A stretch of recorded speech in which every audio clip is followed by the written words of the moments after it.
Welcome to Crossroads. A Chinese video game has jumped to the top of the sales charts. Now, this game, Black Myth Wukong, sold close to 10 million copies within just a few days of its release. And while the game has caused some controversies over woke politics, much of the criticism is focused on the least of the problems. Now, first on the game and how the Chinese Communist Party is now viewing it. This is South China Morning Post. They say, the popularity of Black Myth Wukong has Chinese investors and video game developers looking at ways to replicate its success.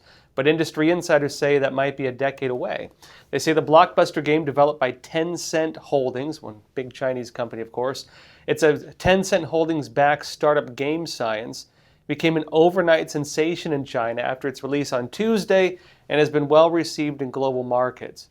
It says the uncertainty of China's video game regulations, which 3 years ago wiped US $100 billion of value from related stocks, has made investors and game developers alike hesitant to invest the time and money needed for big projects like Black Myth.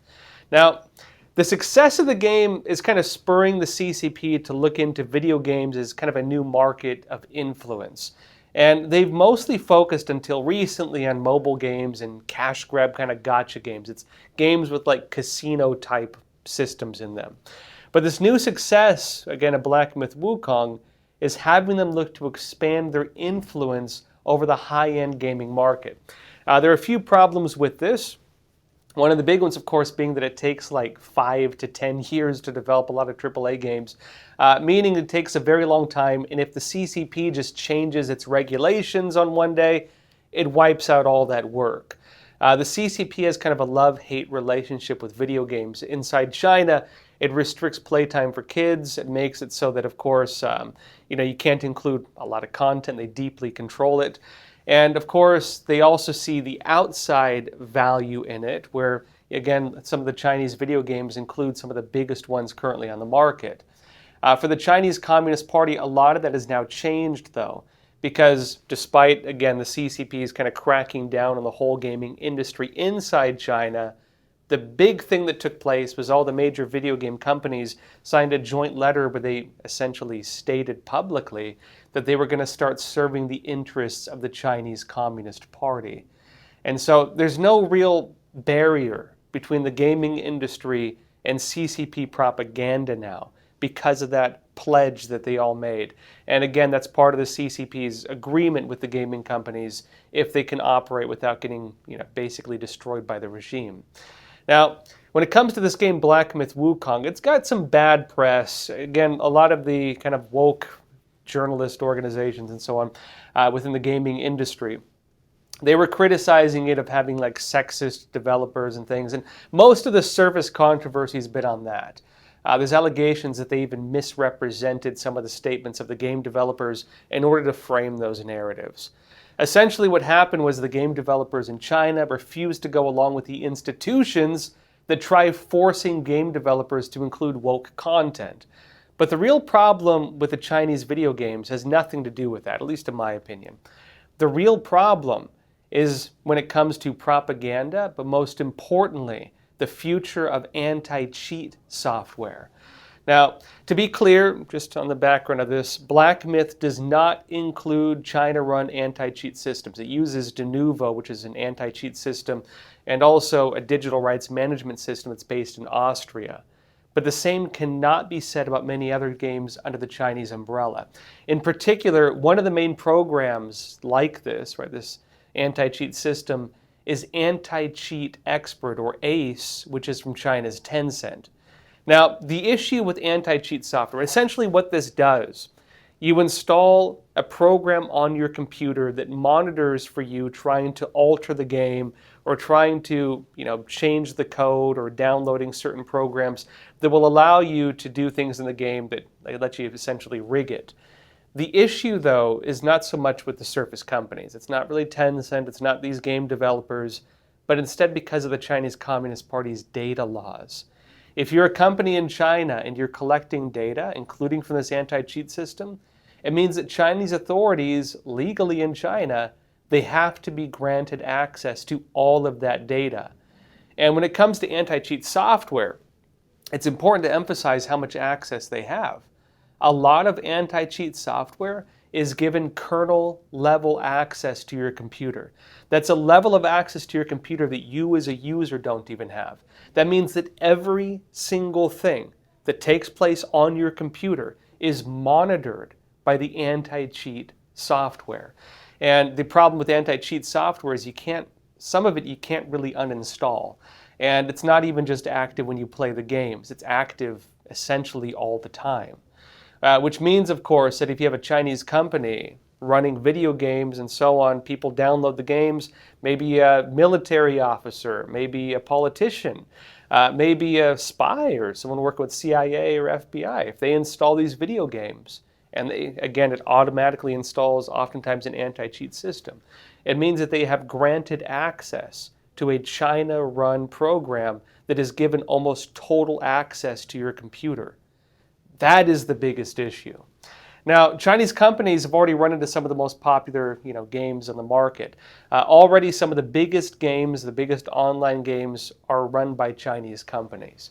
And the fact that some of them have opened up tens of millions of computers to essentially having this level of access, this represents one of the biggest possible breaches of information now taking place. When Congress went after TikTok, notably, saying that it raises issues of possible data spying. The video game industry, you're looking at just millions upon millions upon millions of people who've downloaded these, and millions upon millions upon millions of computers that are given basically almost total access to the Chinese regime. Now, the significance with Black Myth Wukong, though, is more the attention it's getting from the Chinese Communist Party. The CCP, because of its success, is now going to focus more heavily on the gaming market. And this, of course, opens up to backdoor access of a shocking amount of systems abroad, unless something is done to maybe restrict Chinese, anti-cheat systems going forward. Now, in other news, after the Chinese Communist Party faced criticism for doping scandals in the recent Olympics, the CCP is now looking to make itself the global authority on fighting against the doping of athletes. This is South China Morning Post. They say, a state think tank has outlined the president's vision, right, Xi Jinping, for sport in China, saying it is driving a push for fair competition and a more, quote, just and reasonable global sports order with a greater voice for developing nations, like China. In its report on Xi Jinping thought on sports, the Xinhua Institute, under the official news agency Xinhua, one of the major mouthpieces of the Chinese Communist Party, also highlighted the CCP leaders' call for zero tolerance of doping. Zero tolerance, apparently, unless they're Chinese. Now, it says the report released on Tuesday marks the first time Xi Jinping's ideology on sports has been laid out, adding to his political doctrine on culture, unveiled in October, and on the economy, diplomacy, military environment, and legal affairs. And they say, quote, the sporting values of fair play, compliance with the rules, and respect for opponents can also be used to guide the construction of human, political, economic, and social life. And they say this is particularly meaningful in the field of great power competition, the report says. Great power competition is a fancy way of saying competition with the United States. Typically referred to that as competition with the US, China, and sometimes Russia. Now, this new program the CCP has trying to make itself an authority on doping, it's of course related to the doping scandal, the swim team, the Chinese swim team at the Paris Olympics. And now, because of this, there are US investigations underway into the scandal. It appears that the Chinese Communist Party is trying to get ahead of that whole scandal, essentially, and establish itself as an authority on the very problem that it seems to be involved with. There were notably reports coming out, including from a whistleblower, saying the Chinese Communist Party actually requires many of its athletes to take performance-enhancing drugs. And if you refuse to take these drugs, you can be punished by the CCP. But now the CCP is trying to make itself the authority on fighting against this. This is basically the CCP trying to establish a narrative, right? If they get accused of doping with their athletes and using performance-enhancing drugs, they can claim that China has a zero-tolerance rule on this. And they can also move to establish themselves as an authority to hold others to account. In other words, they can actually say that, hey, U.S. has a problem, China's fighting against the doping scandal, and they can blame their political enemies while covering up their own abuses. Now, this is a typical mafia tactic. The CCP, as many have pointed out, basically works like a mafia. Let's say, for example, you're involved in a crime, and so you pretend to offer the solution of fighting the very crime that you're actually the one committing. I've personally encountered the CCP doing this with some of its front operations, by the way, where, for example, the Chinese Communist Party through the United Front will influence a Chinese Tong. Beneath the Tong is one of the triad organizations, Chinese organized crime. And the Tong that runs that organization, the criminal organization, will also be working with the police to fight the very crimes that they're responsible for. In fact, a lot of Tongs are even part of like police advisory boards and so on, while at the same time beneath them is the Chinese mafia. This is a common thing you find with a lot of organized criminal groups.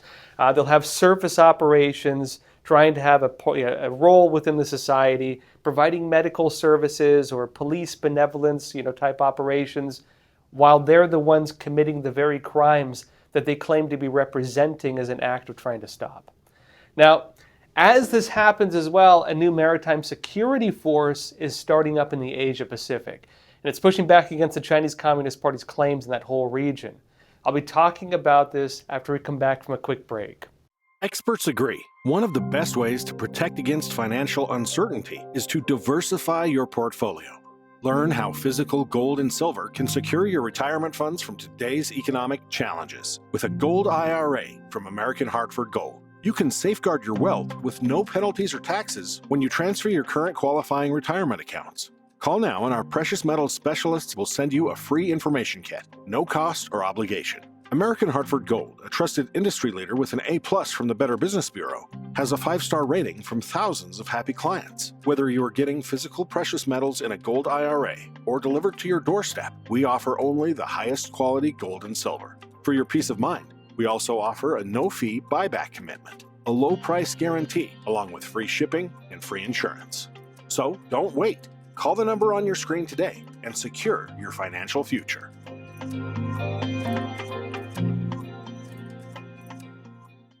Welcome back. A new security force is starting up in the Asia Pacific, and this is pushing back against the Chinese Communist Party's claims to that whole region. Interestingly, Australia is playing a leading role in this new security operation, and it's called the Pacific Policing Initiative. Australia is going to spend approximately $271 million over 5 years in this agreement, and it aims to increase domestic security in the Pacific region by creating regional police training centers and as a police support group, which is a, quote, trained pool of officers from multiple Pacific countries ready to deploy in response to requests for assistance to major events or to provide support in times of crisis, according again to the Australian government. Now here's the Australian Prime Minister, Anthony Albanese, announcing the plan. Watch. Our Pacific neighbours stand with each other and we help each other in times of need. And it is good that this morning we endorsed the Pacific Policing Initiative. It was a major objective that we had from this Pacific Island Forum meeting. This demonstrates how Pacific leaders are working together to shape the future that we want to see. The first task of any national leader is to look after the security and safety of our residents. And that is what this is about, making sure that by working together, the security of the entire region will be much stronger and will be looked after by ourselves. Now, an interesting point to note in this announcement is a statement where they say, making sure that by working together, the security of the entire region will be much stronger and will be looked after by ourselves. And this kind of seems like a nod to the CCP, which is trying to deepen its security presence and also links in the highly contested Pacific region. The Chinese Communist Party is trying to gain influence over a lot of the island nations in the Pacific area. And of course, as it builds relations with them, it can also establish its own types of bases of operations, which of course, as the US and Australia and Japan are working together to form their own, this is the CCP pushing deeper into the Pacific as a way to challenge that. Now remember back in 2022 when the Solomon Islands signed a secret security pact with China despite concerns from Australia, New Zealand, and the US? Well, they followed that up with another agreement with China in 2023 on police cooperation.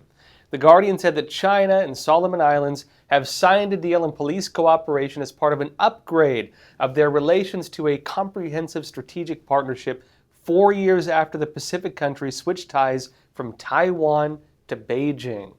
And importantly as well, there are some countries in that region that still recognize Taiwan as kind of the main China. Now it notes that the Police Cooperation Pact was among 9 deals signed as the Prime Minister of the Solomon Islands met with the CCP Premier Li Qiang in Beijing, underlining the Solomons' foreign policy shift.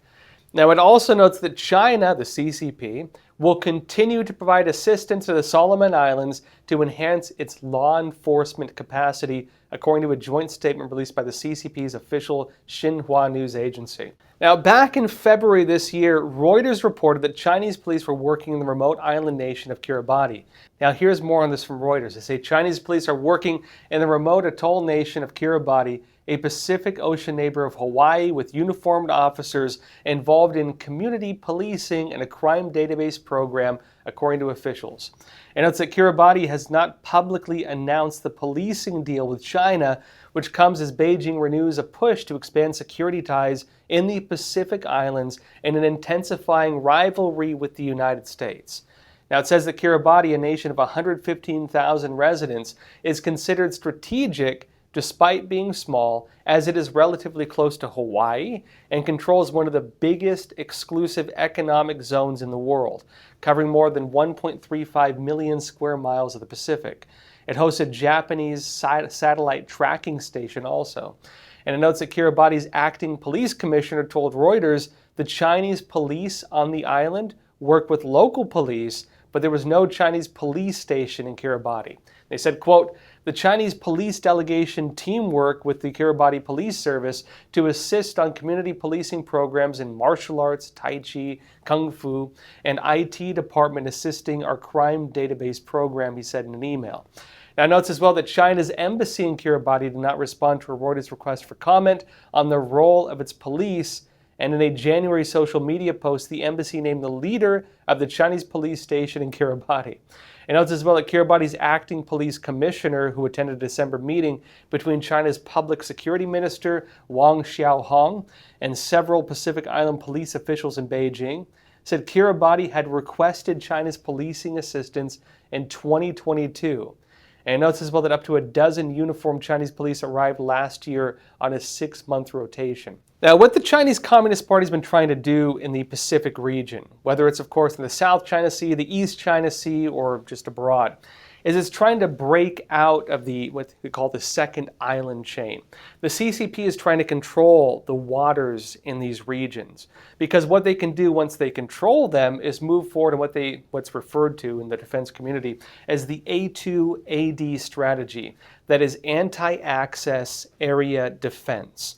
And the concern of the United States and Japan and the Philippines and Vietnam and many others is that the CCP, once it establishes control, can do things, for example, like establish missile defenses on maybe artificial islands, or maybe establish military bases in cooperation with some of these countries. After they establish these bases, they can establish this anti-access strategy, where they put up missile defenses, where they put up, for example, maybe even mining of the ocean, which is something that's actually been presented as a possible plan, which will make it so that they can keep out the United States from that whole region, and the CCP can then try to dominate it. This is one of the big concerns. At the same time, many other countries aside from the United States are now seeing the CCP as a more direct threat. This is why you have Japan playing a very active role even outside of what the US is doing. This is why you have Australia now taking a more direct role as well, notably with the island nations around Australia. And what the CCP is doing with these police operations is trying to use this as a way to gain influence within these countries. If the CCP provides the policing service, or maybe gives them the infrastructure to monitor data and otherwise, the the CCP can then move to establish a stronger base in these countries. Australia is pushing back against that with this strategy by having it so that they train up these countries and establish a cooperative police program between these countries, strengthening them and making it so that it's not necessary for them to allow the CCP to have access to do this on their end. Notably, the CCP does this even in Europe. In fact, they even had Chinese police patrolling in Italy for a while. Now, it's in light of these moves by the Chinese Communist Party in the Pacific region that countries like Australia are looking to push back and also shore up their own security in the whole region. And this is in addition to other things happening. The United States right now is offering to begin giving military escorts to Philippine ships. Now, in other news, the United States has begun deploying Reaper drones to contested airspace near China. Now, Newsweek said this. They said the United States Marine Corps has deployed an unknown number of spying drones to a strategic Japanese island close to China in contested airspace, according to reports on Monday. It says the Marine Corps has sent MQ-9A Reaper drones to Kadena Air Base on the Japanese island of Okinawa to support the training. And they say this will increase proficiency in support of the defense of Japan, according to the spokesperson of the Marines, telling this to U.S. newspaper Star and Stripes. Now, the Reaper is an unmanned expeditionary medium-altitude, high-endurance aircraft that is assigned to extend range of the Maritime Air-Ground Task Force.